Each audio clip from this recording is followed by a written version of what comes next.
Watoto wa Mudi ni kicheko tu. Na mimi hapo wanapocheka na mimi lazima nicheke kwamba mtoto wa Mudi asipofurahia matokeo ya Yanga aidha kafungwa ama katoa sare, wao unataka enda kashangilie wapi? Ila mimi ninachowasihi wanachama na mashabiki wote, huu ni wakati ambao itajulikana mwanachama yuko wapi, shabiki yuko wapi, mfuata mkumbo yuko wapi. Huu ni wakati wa kushikamana.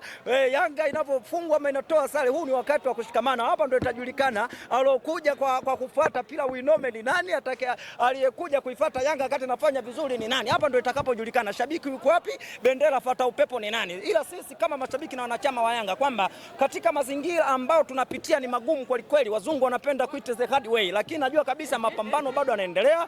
Tutaendelea kustruggle mechi zote kama unavyoona sasa hivi.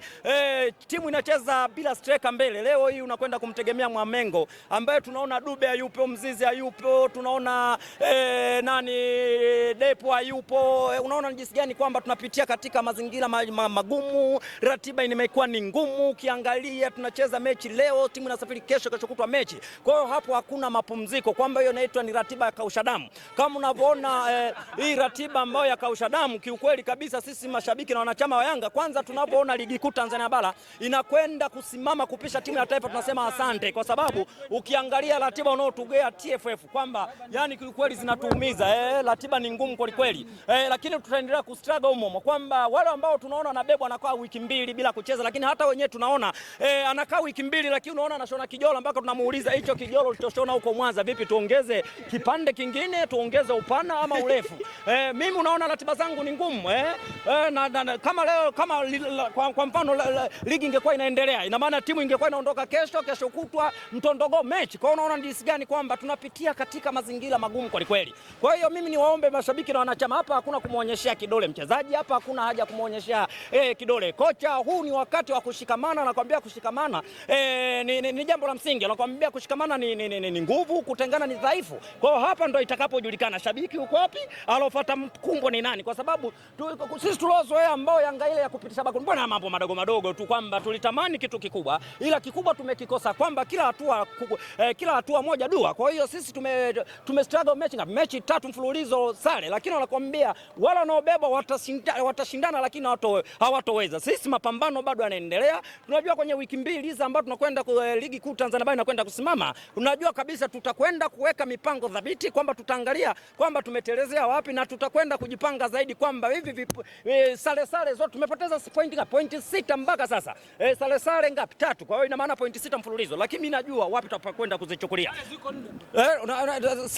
Sare ziko. Mimi naangalia hizi za mfululizo, kwa sababu nimetoa sare dhidi ya wafunga madishi, nikaenda kutoa sare dhidi ya wale TRA wa kusema mapato. Leo Mtibwa Sukari na wenyewe na ukinyemba wao nao wametoa sare, lakini hapa mimi ndio ninapojua Yanga kweli ni kubwa, kwa sababu wenzetu kula akitoa sare watoto wa Mudi wenye wachezaji wachakalikaji, tunaona nani wale Pamba, tunaona hajashangilia jana juzi ile. Wameona kama amecheza na Dodoma Jiji, tofauti Dodoma Jiji ile changamka hajashangilia, lakini ukitaka kujua ukubwa wa Yanga angalia nani toto la Mudi lilivyoshangilia Mwanza, nani kule Zanzibar kule limeshangilia kama libebeba kombe mpaka amepokelewa na mavuvuzela pale bandarini pale. Azam mfunga madisha mwenyewe juzi kwa Mkapa pale kashangilia kushirikiana na shoga yake mtoto wa Mudi pale. Kwa hiyo ukiona jinsi gani kwamba Yanga kubwa. Leo hii angalia nani hawa Mtibwa Sukari wao walotoka kwenye mashamba ya miwa huko wanaficha maga kule, mwisho siku wamekuja Dodoma huko na wao wameshangilia kama watoto wa Mudi. Lakini nikiangalia hao wanaoshangilia hawa sio nani Mtibwa, hii mitoto ya Mudi. Sasa wao unafikiri mitoto wa Mudi isiposhangilia kwao na pila lao la chupili pila kombolela. Ninasema bahati yenu ni mapumziko. Hivi ngoja nikuulize ndugu yangu mwandishi wa habari. Unajua mimi ninaposema na wachezaji mtoto wa Mudi na chakalikaji nakuwa na maanisha kwa sababu gani ujue? Angalia ile goli lililofungwa la Pacome limechukua dakika 80 na huko ndio wanakwenda kusawazisha. Mtoto wa Mudi juzi kule cash na penalty vile. Angalia zimechukua dakika ngapi kule? Dakika 0. Unaambia piang, unaambia kidude. Alafu lile angalia ile goli la wale nani wale Pamba. Ni goli la blockbuster 1 mizeli. Angalia kigoli cha watoto wa Mudi. Walikuwa wanafukuzana kana dakika kumbi tu ndio yule nani yule Haula anaenda kupata kile kigoli. Kwa hiyo angalia ile long Rangers ya Pamba. Unaona kabisa ni goli la msimu. Sasa kipa wa Simba yani wewe lenga mbali. Tusema shati, yani ukisema magolikipa watoto wa Mudi ni shati. Na kwa taarifa nilizokuwa nazo kupitia kundi langu la Wanyali Gangster Group kwamba yule golikipa kwanza mpaka sasa hivi kalazwa Australia ya Bugamdo, kwamba mbavu zote, mapupu, bandama, figo zote zimeenda upande. Unakwendaje kudive kufuata Long Rangers au blockbuster ya yule mchezaji wa Pamba? Kwa hiyo nimekwambia hivi, ndio maana nimekwambia hebu angalia ule mpira umetoka wapi? Umepita mita 200, umetoka mita 200 kule. Kwa hiyo yani ushindi wa watoto wa Mudi kigoli kimoja ni sasa umeenda kumwangalia mgonjwa nyumbani kwa nani Australia. hospitalini. Alafu unaambia mgonjwa bwana kapata unafuu. Ile unashangilia mgonjwa kapata unafuu. Unakuja kugeuka hivi unaambia mgonjwa kafa. Kwa hiyo ushindi wa watoto wa Mudi ni sawa sana kwenda kumwangalia mgonjwa hospitalini. Kwa hiyo sisi kama mashabiki wa Yanga kwamba bado tuna imani na timu yetu, bado tuna imani na kocha kwenye mechi zitakazosalia zote. Mimi najua ligi bado ni changa sana.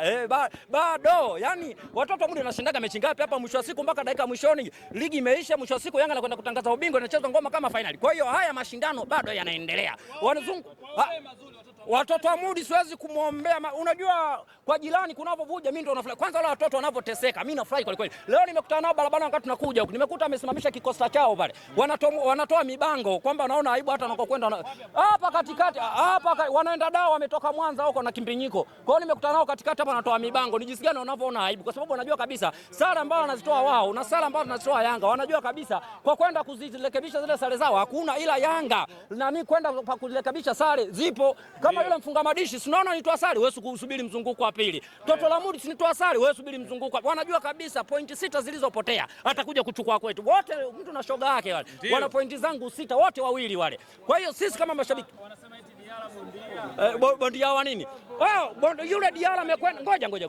Diala amekwenda kufuata sheria iliyotungwa mwaka 1922 bala 38 kifungo nyui inasema kwamba kama mpira utakwenda kufungwa golini unaangalia kwenye goli lile golikipa kabuguziwa, kwani sheria si iko wazi kwamba golikipa sheria iliyotungwa mwaka 64 bala 38 kifungo nyui inasema golikipa akiguswa kwenye eneo lako la kudai hilo nani faulo golikipa jarako, kwa sababu ule mpira anaufuata kasukumwa na mchezaji wa Mtibwa Sukari, lakini kwa sababu refa alikuwa na matakwa sio, alikuwa kabeti ngoma toe sare ndio hiyo karuhusu kate marefa wenyewe washachukua pesa kwenye mpesa, ndio maana ile goli ameruhusu. Lakini ingekuwa kama mimi refa ningefuata sheria ya mwaka 64 ibara 38 kifungo nyui inasema golikipa akifunga akibuguziwa ndani ya eneo lako la kudai hiyo ngoma ni faulo, na ndio maana nani golikipa alienda kudai ile ni haki. Sasa tunasubiria kamati, lakini angekuwa mtoto wa Mudi leo pale alipogoswa Diala utasikia kesho nakaa kama ya 70 ngapi ile kwamba nani yule mwamuzi anafungiwa. Lakini hapa wachambuzi kesho tunasikiliza kwenye redio sasa watakapoanza kujadili sare ile likitoa sare Toto la Mudi kule wachambuzi kimya, lakini kesho tutasikia sasa lile goli halali na kati golikipa kaguswa kwa pale alikuwa anakwenda kufuata haki, sijui unaelewana, yani yule kafuata haki tena kafuata protocol, sijui unaelewa. Wanasema Yanga mbovu. Sasa ngoja kwanza hivi wewe unaposema Yanga mbovu lile Toto la Mudi ambalo linasema lina kikosi bora Zanzibar kwaje tumeliacha kule limecheza, unaambiwa limetumia energy kubwa, mwisho siku pia sare. Kwa hiyo sisi tunasema ile sare tumemdufua mara 6.5, si unaelewana. Huyo Azam mfunga madishi kikosi bora. Haya, mbona kwa Mkapa pale ameshindwa kuchukua pointi ngapi? Si Yanga mbovu? Chukua pointi 3 muhimu. Mbona kashi